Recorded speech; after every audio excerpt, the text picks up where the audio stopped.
Hello friends, welcome to Pebbles. நான் உங்கள் கோபி சுதா கோவை சமையல். நம்ம இன்னைக்கு செய்ய போகிறது நீர்ப்பூசணி சாம்பார். அதாவது நீர்ப்பூசணியில் நிறையா நீர்ச்சத்து இருக்குது. அது மட்டும் இல்லாமல் ஒபிசிட்டி இருக்கிறவங்க இதை எடுத்துக்கலாம். அதாவது வாரத்துக்கு 2 முறை 3 முறை எடுத்துக்கலாம். அதாவது சாம்பாராகவும் செய்யலாம், நம்ம ஜூஸாகவும் செய்யலாம், இல்லைனா மோர் குழம்பு வச்சு மோர் குழம்புக்குள்ளேயும் ஆட் பண்ணி சாப்பிட்லாம். ஏன்னா அவ்வளோ ஹெல்த்தியானது. உடம்பில் இருக்கக்கூடிய அதிக தண்ணி அதாவது நீரை எடுக்கக்கூடிய தன்மை இந்த நீர்ப்பூசணிக்கு இருக்குது. நம்ம இன்றைக்கி சாம்பார் செய்ய போகிறோம். ஆல்ரெடி மோர் குழம்பு நீர்ப்பூசணி மோர் குழம்பு நான் செஞ்சுருக்கேன். அதனோட வீடியோனோட லிங்க் அதாவது டெஸ்கிரிப்ஷன் பாக்ஸில் கொடுத்துறேன். அதை பார்த்து நீங்கள் தெரிஞ்சுக்கோங்க. இப்போ எப்படி சாம்பார் செய்கிறதுன்னு பார்க்கலாம். நம்ம மண் பாத்திரத்தில் 2 ஸ்பூன் அளவுக்கு நல்லெண்ணெய் விட்டுக்கலாம். எண்ணெய் நல்லா காஞ்சதுக்கப்புறம் கடுகு 1/4 டீஸ்பூன். இது கடைசியாகவும் தாளிக்கலாம். நான் ஃபஸ்ட்டே தாளிச்சிடுறேன். இது கூட கடலைப்பருப்பு உளுத்தம் பருப்பு 1/4 டீஸ்பூன். கொஞ்சமாக ஒரு சிட்டிகை அளவுக்கு வெந்தயம் வாசனையாக இருக்கும், அதுக்காக நம்ம எடுத்துருக்கோம். இது கூட 2 வரமிளகாய் ஆட் பண்ணிக்கலாம். கருவேப்பிலை கிள்ளி ஆட் பண்ணிக்கலாம். பெருங்காயம் ஒரு 1/4 டீஸ்பூன் அளவுக்கு ஆட் பண்ணிக்கலாம். சின்ன வெங்காயம் ஒரு 20 வெங்காயம் எடுத்துருக்கேன், இதையும் ஆட் பண்ணிக்கலாம். இது நல்லா வதக்கிக்கோங்க. நம்ம இன்றைக்கி நீர்ப்பூசணிக்காய் எடுத்துருக்கோம். இது கடையிலே பார்த்திங்கன்னா ஒரு கீட்டு மாதிரி விற்பாங்க. நம்ம இந்த மாதிரி க்யூபாக கட் பண்ணிக்கலாம். இதை நான் கட் பண்ணி எடுத்து வச்சுட்டேன். இதுக்கு என்னென்னா ஒரே ஒரு தக்காளி மட்டும் நம்ம ஆட் பண்ணிக்கலாம்.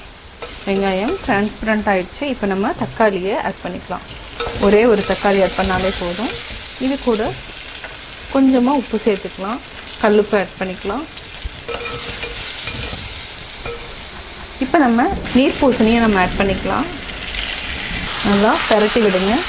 இது ஒரு 5 நிமிஷம் வரைக்கும் நம்ம ஒரு மீடியம் ஃப்ளேமுக்கு மாற்றிட்டு நல்லா வேகட்டும். அதுக்கப்புறம் நம்ம சாம்பார் பொடி ஆட் பண்ணிக்கலாம். நம்ம புளி நெல்லிக்காய் அளவுக்கு எடுத்துருக்குறோம். இது என்னென்னா ஊற வச்சுருக்குறோம். இது நல்லா கரைச்சி ஜூஸ் மட்டும் எடுத்துக்கலாம். சக்கையை வெளியில் போட்டுக்கலாம். அதே மாதிரி பருப்பு நான் 100 கிராம் எடுத்து 20 மினிட்ஸ் ஊற வச்சுட்டு நல்லா வேக வச்சு எடுத்து வச்சுருக்கிறேன். பார்த்திங்கன்னா நல்லா வெந்திருக்கு. இது நல்லா கரண்டி விட்டே நல்லா மிக்ஸ் பண்ணிக்கோங்க. அதாவது கலக்கிட்டிங்கன்னா பூ மாதிரி இருக்கும். பருப்பு நல்லா மசிஞ்சிடும். அவ்வளோதான். காய் வெந்ததுக்கப்புறம் நம்ம சாம்பார் தூள் ஆட் பண்ணிவிட்டு பருப்பு ஆட் பண்ணிக்கலாம். ஒரு சைடு காய் நல்லா வெந்துட்டுருக்கு.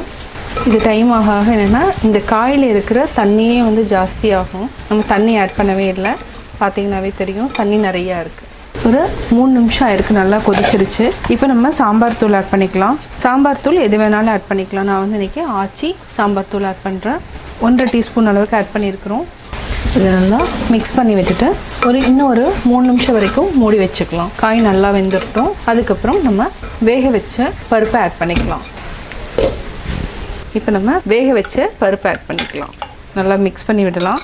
இப்போ நம்ம தேவையான அளவு தண்ணி விட்டுக்கலாம். ஏன்னா தண்ணி இதுக்கு கொஞ்சம் ஜாஸ்தி ஆட் பண்ணிக்கலாம். கொஞ்சம் தேவையான அளவு உப்பும் ஆட் பண்ணிக்கலாம். இதுக்கு கல்லுப்பு தான் நம்ம ஆட் பண்ணுறோம். நல்லா மிக்ஸ் பண்ணி விட்டு கொதிக்க விடுங்க. நல்லா கொதித்ததுக்கப்புறம் நம்ம புளி ஆட் பண்ணிக்கலாம். புளி தண்ணியை ஆட் பண்ணிக்கலாம். சாம்பார் நல்லா கொதிச்சிருச்சு. பார்த்திங்கன்னா பூசணி நல்லா வெந்துருச்சு. பார்த்தாவே டிரான்ஸ்பரண்ட்டாக இருந்துச்சுன்னா பூசணி நல்லா வெந்துருச்சுன்னு அர்த்தம். அதே மாதிரி மிதந்து நல்லா மேலே வரணும். இப்போ நம்ம புளி தண்ணி எடுத்து வச்சுருக்குறோம். இதை ஆட் பண்ணிக்கலாம். இந்த சக்கையை எடுத்துடலாம். இதெல்லாம் மிக்ஸ் பண்ண வச்சுட்டு ஒரு 2 நிமிஷம் வரைக்கும் நல்லா கொதிக்கட்டும். உப்பு கரெக்டாக இருக்கான்னு செக் பண்ணிக்கோங்க. உப்பு இல்லைன்னா கொஞ்சம் ஆட் பண்ணிக்கலாம். கொதிச்சதுக்கப்புறம் கொத்தமல்லி தழை இறக்கி ஆஃப் பண்ணிக்கலாம். இப்போ மூடி வச்சுக்கலாம். சாம்பார் நல்லா கொதிச்சிருச்சு. இப்போ ஆஃப் பண்ணிவிட்டு நம்ம ஆல்ரெடி கட் பண்ணி வச்சுருக்கிற கொத்தமல்லியை தூவிக்கலாம். ஆஃப் பண்ணியாச்சு. நீர்ப்பூசணி சாம்பார் ரெடி. உடல் எடையை குறைக்கும் சுவையான நீர்ப்பூசணி சாம்பார் ரெடி. நீர்ப்பூசணி சாம்பார் எப்படி செஞ்சேங்கிறத பார்த்தீங்க. நீங்களும் வீட்டில் ட்ரை பண்ணி பாருங்கள். பார்த்துட்டு உங்களுடைய கமெண்ட்ஸ் எனக்கு சொல்லுங்கள். லைக் பண்ணுங்கள், ஷேர் பண்ணுங்கள், சப்ஸ்கிரைப் பண்ணுங்கள். பக்கத்தில் இருக்கிற பெல் ஐக்கானை கிளிக் பண்ணிங்கன்னா நாங்கள் அப்லோட் பண்ணுற வீடியோவை நீங்கள் உடனுக்குடன் தெரிந்து கொள்ளலாம்.